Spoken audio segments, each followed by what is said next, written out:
In Hollywood, the word no is rarely spoken outright. It's implied in the way an email never arrives, in the phone calls that are suddenly in meetings all day, in the way an event seating chart just happens to be locked in before your name ever makes it to the list. It's rejection disguised as politeness, a silent strike to your relevance that can sting more than any public insult. But then there are moments when the no isn't implied. It's clear. Crystal clear. The kind of clear that leaves no room for misunderstanding. And if the whispers are to be believed, Meghan Markle just experienced one of those moments not from a Hollywood nobody, not from a mid-tier influencer protecting their plus one, but from Kris Jenner, the matriarch of one of the most guarded celebrity empires in the world. Now, let's pause here. We're talking about Kris Jenner, a woman who has built a billion-dollar dynasty on tight gatekeeping and even tighter image control.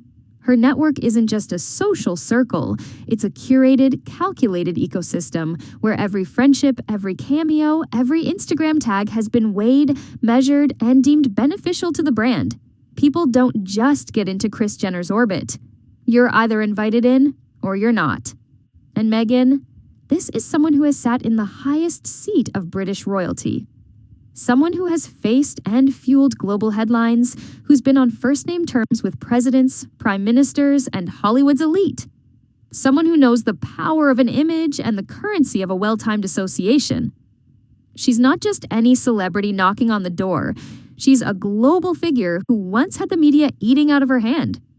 So when insiders start telling a story about Meghan arriving at the gates of Kris Jenner's world and being turned away, you don't ignore it. You ask questions. Was this a misunderstanding? Was there bad blood? Or was it a cold, calculated decision, a message sent in the most Hollywood way possible, by simply refusing entry? And here's why this moment matters. Hollywood isn't just about fame. It's about momentum. You can be famous and still be irrelevant. You can be known by millions, but uninvited to the rooms that shape the culture.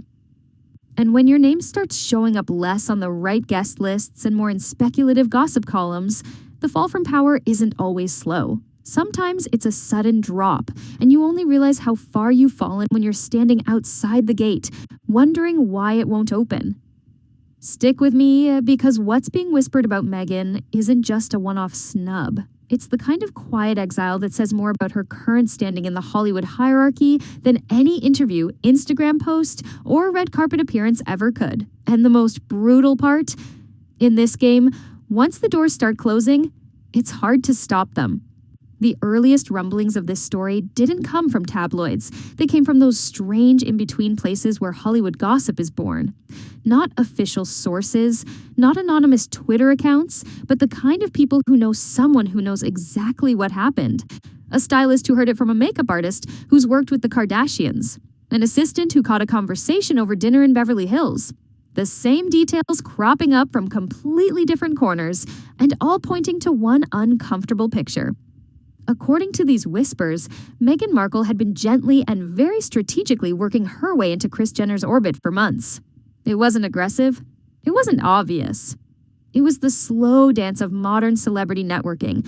Likes on Instagram, carefully chosen comments under high-profile posts, and a well-timed gift jar of her American Riviera orchard jam sent directly to Kris herself.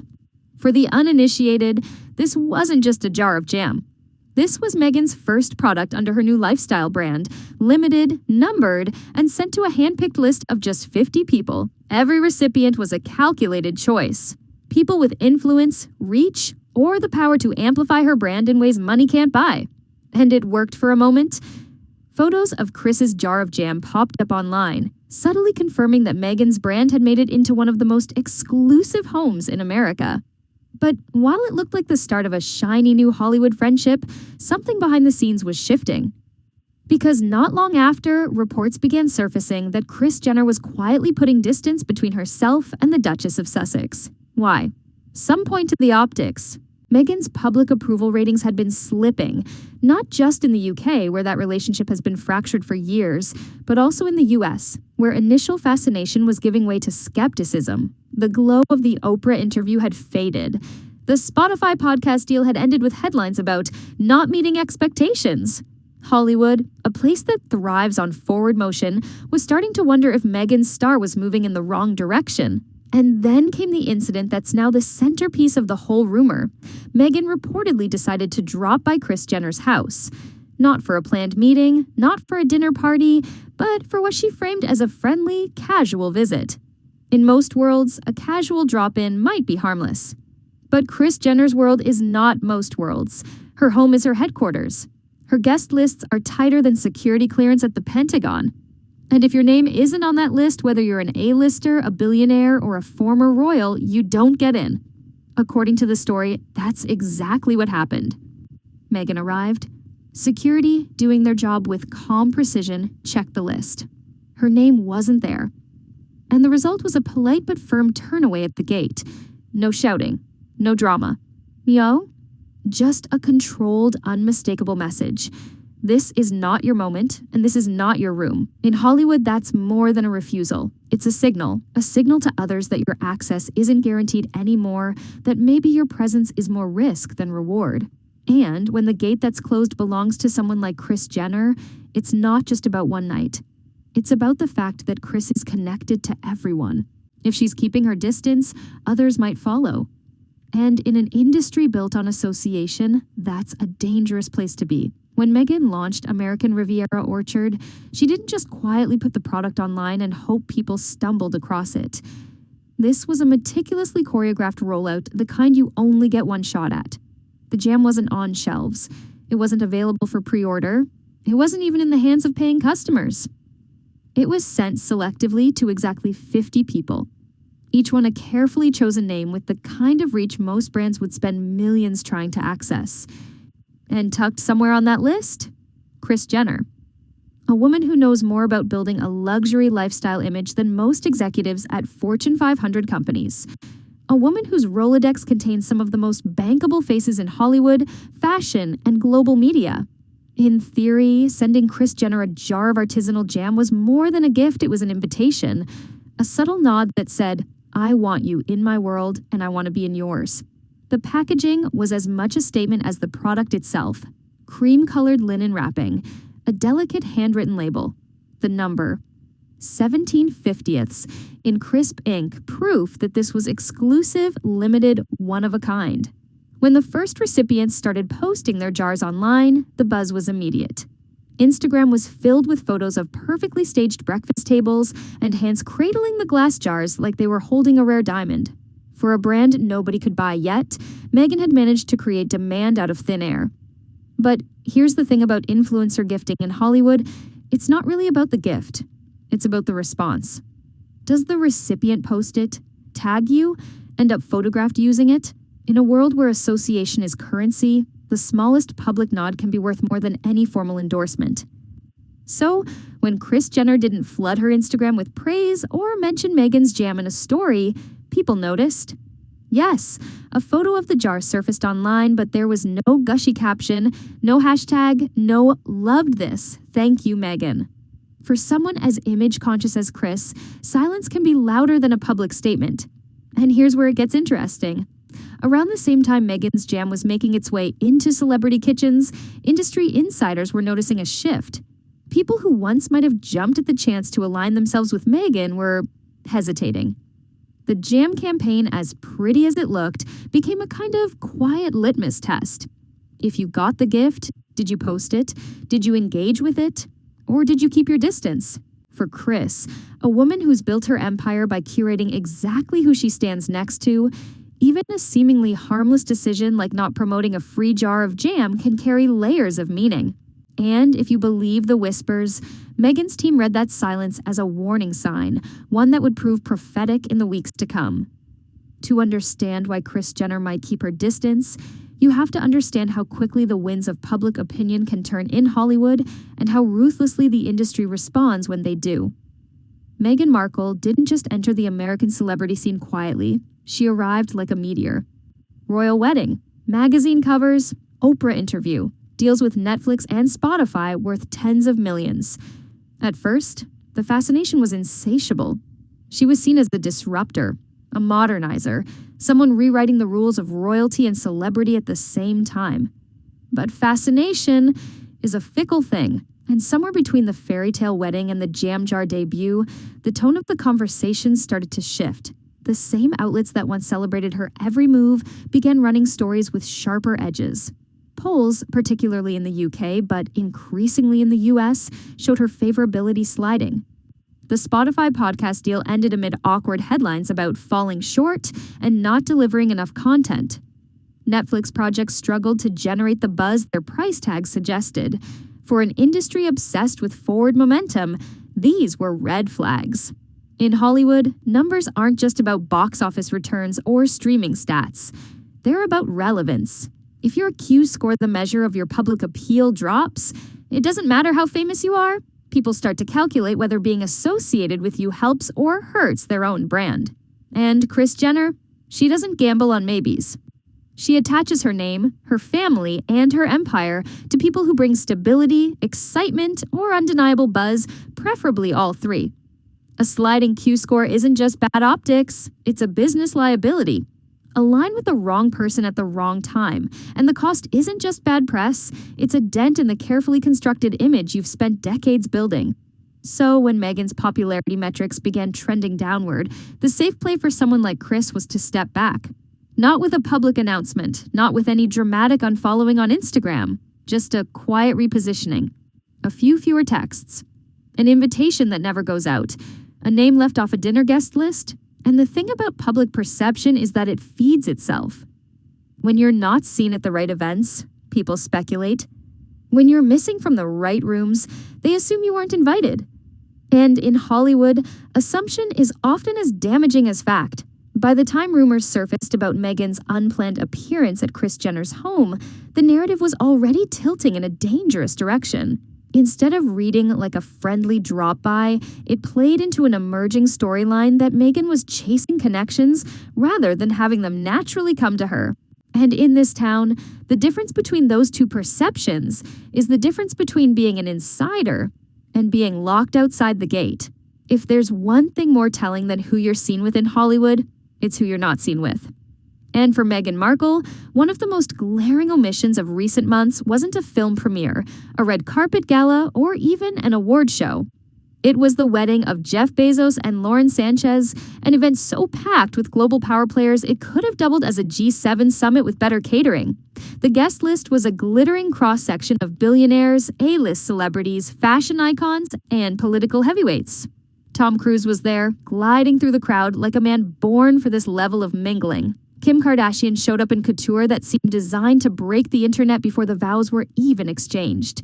Oprah Winfrey, Leonardo DiCaprio, Katy Perry, all present, all photographed, all strategically positioned in a room where every handshake is a transaction and every smile could be the seed of a deal.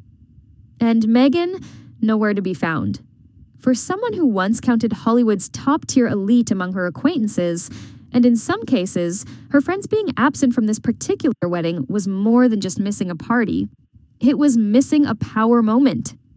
Bezos' wedding wasn't just a social event. It was a stage for strategic alliances, a showcase for who's in the room when it matters most. If you're not there, the unspoken question is, why not? Theories flooded in almost immediately. Some said Meghan and Harry didn't make the list because they'd become too controversial a distraction in an event that was meant to be about Bezos and Sanchez's meticulously curated image. Others suggested it was simply a matter of space, which, let's be honest, in a venue that could probably host the Oscars, feels like a stretch. But what really stung, according to insider chatter, was the overlap. The Kardashian-Jenner family was there, photographed looking entirely at ease with the other guests. And in the world of optics, seeing your would-be allies smiling in the background of a high-profile event you weren't invited to is about as loud a message as it gets. This wasn't a palace snub from a royal aide or a frosty no comment from a Buckingham Palace spokesperson. This was Hollywood doing what Hollywood does best, quietly closing the velvet rope and moving on without you. And for Meghan, it was another data point in a growing pattern. The most influential rooms in America were no longer automatically opening their doors. The real problem? Once a certain tier of access starts slipping, it doesn't just stop at one event. The people who book guest lists for charity galas, fashion shows, and private screenings notice. Suddenly your name goes from the confirmed column to the maybe column, and eventually to the not this time column. And in an industry that thrives on being seen, being unseen can be the slowest, most painful form of career erosion. For years, Meghan's public persona has walked a careful and often complicated tightrope. On one side, there's the humanitarian, the advocate for mental health, the voice speaking out on racial injustice, gender equality, and women's empowerment. On the other, there's the celebrity, the red carpet walker, the deal maker, the influencer by association. In theory, these two roles could complement each other beautifully. In practice, especially in Hollywood, they can be a nightmare to balance. Hollywood loves a cause, as long as it doesn't overshadow the celebrity's marketable persona. The Kardashians, for example, are experts at weaving activism or charity into their brand without ever letting it dilute their core business model: entertainment, lifestyle, and aspirational luxury. Meghan, however, seems to genuinely lead with her advocacy work, which is admirable, but in the eyes of some power brokers, risky. It creates unpredictability. One day you're promoting a Netflix series, the next you're speaking on stage about deeply sensitive global issues. For an empire like Kris Jenner's, unpredictability isn't just a creative challenge, it's a potential liability. And then there's the optics of association. When Meghan attaches herself to a brand or event, the narrative can shift quickly depending on what's happening in her personal or public life. If she's riding a wave of positive press, she's a golden asset bringing both credibility and attention. But in a week where the tabloids are running less than flattering headlines, that same association can become a magnet for unwanted drama. This brand versus image conflict plays out in subtle ways. If Meghan posts a glamorous selfie, critics accuse her of chasing fame instead of focusing on her causes. If she posts about her causes, detractors claim she's trying to leverage activism for personal gain. It's a lose-lose dynamic that can make even the most loyal allies hesitant. Kris Jenner's world thrives on consistency. When she partners with someone, whether it's a family member, a business collaborator, or a celebrity friend, she knows exactly how they fit into the bigger picture. They bring stability, alignment, and a clear benefit to the Kardashian-Jenner brand. If there's even a hint of uncertainty, Kris's instinct isn't to wait and see. It's to step back until the picture becomes clearer. For Meghan, that clarity hasn't been there lately. She's juggling multiple identities: activist, entrepreneur, celebrity, former royal, without a singular through line that Hollywood can latch onto. And without that predictability, she becomes harder to place, harder to market, and crucially, harder to invite into the kinds of rooms that require flawless brand synergy. In the court of public opinion, Meghan can redefine herself as many times as she wants. In the court of Hollywood influence, you only get so many rebrands before people quietly stop following the updates. If Meghan's situation in Hollywood is complicated, Harry's is downright precarious. When the couple first stepped back from royal duties, the narrative was almost romantic. A prince giving it all up for love, freedom, and the ability to chart his own course. The public, especially in the US, ate it up. Harry was the rebellious royal, the man willing to walk away from centuries of tradition to protect his wife and their young family. But fast forward to now, and the picture looks very different. Instead of carving out a distinct identity in their post-royal life, Harry's public image has become increasingly intertwined with and overshadowed by Meghan's. Every headline about her inevitably drags his name along with it, whether it's relevant to him or not. And in an environment where perception shapes reality, that kind of constant association can start to erode your own narrative. Behind closed doors, friends of the couple, particularly Harry's older pre-Meghan circle, are reportedly uneasy. These are people who knew Harry long before Netflix deals and podcast launches, long before Instagram became a press tool. They're said to be concerned that he's spending more time firefighting Meghan's PR issues than building his own sense of purpose, not because they dislike her, but because the pace and nature of her Hollywood moves often clash with Harry's more understated style. The difference in their public approaches is stark. Meghan is comfortable in the spotlight. She knows how to craft a moment, how to use every frame of a photograph to reinforce her image. Harry, on the other hand, has always been more comfortable when the focus is on the cause rather than himself. Whether it's his Invictus Games work or his mental health advocacy, his best moments come when the noise fades and the mission takes center stage. But lately, the noise hasn't faded. It's grown louder. And every time Meghan's name lands in another headline about a snub, a PR misstep, or a controversial choice, Harry is there not as the main character but as the supporting player in a drama he didn't write. In Hollywood, that dynamic matters. Couples are rarely seen as two separate brands. They're packaged as one. If one half of that brand is perceived as unpredictable or risky, it can limit opportunities for the other half. Even if Harry has projects or partnerships of his own in the works, the shadow cast by Meghan's public struggles can make them harder to launch successfully. It's a slow burn kind of problem, one that doesn't explode overnight, but chips away at a reputation over time. And for someone like Harry, who walked away from the world's most rigid institution in search of freedom, ending up in a new kind of box, one built by Hollywood's unwritten rules, has to be frustrating. There are moments in every public figure's career where the trajectory shifts. Sometimes it's upward, a breakout role, a viral speech, a surprise hit project that changes the game. Other times, it's downward, a public scandal, a damaging story, a slow bleed of relevance. For Meghan, the Kris Jenner incident, if the rumors are accurate, could be one of those pivot points. The symbolism is hard to ignore. A former royal, now in the heart of Hollywood, attempting to connect with one of the industry's most powerful gatekeepers, only to be met with a closed door. Whether you see it as a misunderstanding, bad timing, or an outright rejection, the optics are the same. Meghan's access isn't what it used to be. That reality creates two possible paths forward. One is to double down on the current strategy, chasing high-profile connections, appearing at buzzy events, and leaning into the celebrity side of the brand.